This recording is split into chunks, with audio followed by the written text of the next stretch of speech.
Hi everyone! I'm making, kumuhay ako.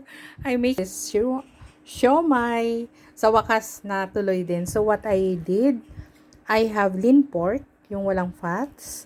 And then, naglagay ako ng onions. This is my own recipe ng siomai. So this is, hindi yung ginagawa ng commercial, yung binibenta, di ba?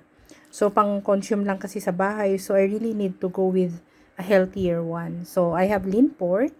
Wala siyang fats. And then, I have carrots. Lots of carrots. I have onion leeks. Kinuha ko yan sa paso. Ayan. And, mayroon din akong organic bell pepper from our farm. Ayan. Galing doon. I put 1 cloves of garlic. Tapos, lots of sibuyas bombay. I use organic paminta. Ayan, galing din sa namin. So, ito, gumagamit ako ng molo wrapper. Ayan, ang aking So, konting salt lang yan kasi since pang bahay lang siya. And then, ito na yung gawa ko. Siya. Ayan. This is usually yung normal size ng ginagawa ko. But then, nag-experiment ako go into this one. Ayan.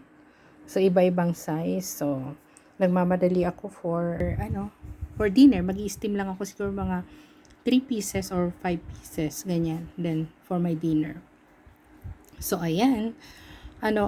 Gawa rin po kayo, no? Instead of buying, ayan, gawa kayo. Thank you so much.